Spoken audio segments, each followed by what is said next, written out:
জীৱনৰ প্ৰতি অভিযোগ অভিমান থাকিলে আপোনাৰ কাৰণে সৰু এটি কাহিনী। এজন চৰকাৰী বিষয়াই এদিন অফিচৰ কাম কাজ কৰি ক্লান্ত হৈ পৰিল। মানুহজনে এদিন খং কৰি অফিচৰ কাগজ পত্ৰবোৰ দলিয়াই পেলাই দিয়ে। একেই কাম প্ৰত্যেক দিনা কৰি কৰি মানুহজনে বিৰক্ত অনুভৱ কৰি অফিচৰ পৰা বাহিৰলৈ ওলাই আহিলে। চৰকাৰী বিষয়াগৰাকীয়ে প্ৰত্যক্ষ কৰিলে এজন ঠেলাৱালাই প্ৰখৰ ৰ'দৰ মাজত ঠেলা টানি আছে। তেতিয়া মানুহজনে ভাবিলে, মইতো তেওঁতকৈ বহুত সুখত আছোঁ, আৰামত আছোঁ, এচি ৰুমত বহি কাম কৰিব পাৰোঁ। মানুহজনে এইবোৰ ভাবি নিজৰ মনৰ দুখ গুচাই তাৰ পৰা আঁতৰি যায়। কিছু সময়ৰ পাছত ঠেলাজনেও ঠেলা টানি টানি ক্লান্ত হৈ নিজৰ কপালক দুখিবলৈ ধৰিলে।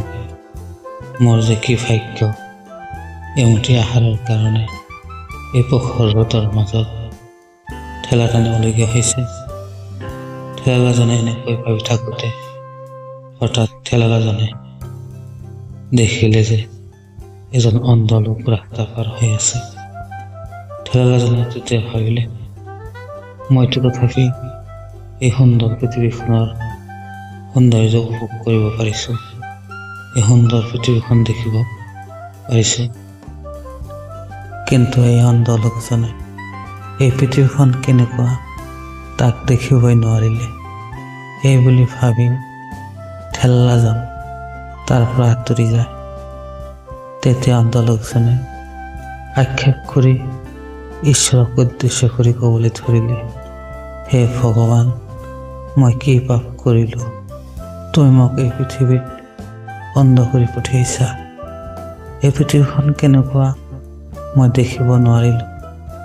এইদৰে ভাবি থাকোঁতে অন্ধ লোকজনে হঠাৎ এম্বুলেঞ্চৰ শব্দ শুনিলে। তেতিয়া অন্ধ লোকজনে ভাবিলে, মইতো তথাপি সুস্থ আছোঁ, সুস্থ শৰীৰে চলা ফুৰা কৰিব পাৰিছোঁ, গতিকে তেওঁতকৈ খুব সুখত আছোঁ। এই বুলি ভাবি অন্ধ লোকজন তাৰ পৰা আঁতৰি যায়।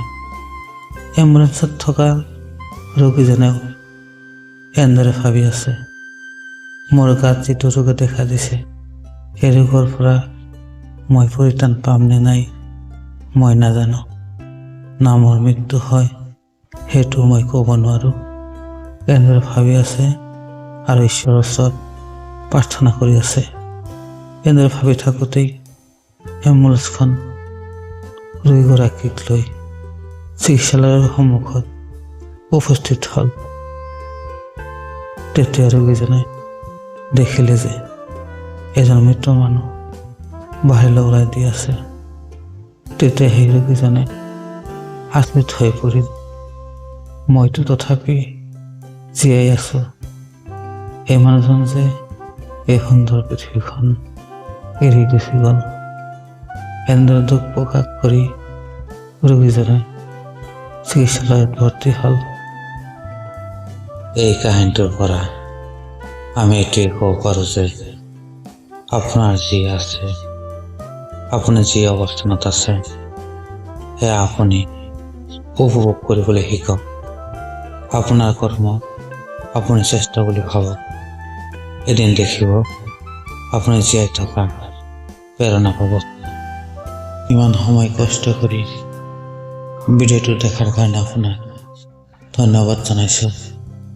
লগতে এই কাহিনীটো ভাল লাগিলে ছাবস্ক্ৰাইব কৰিবলৈ নাপাহৰিব। ধন্যবাদ।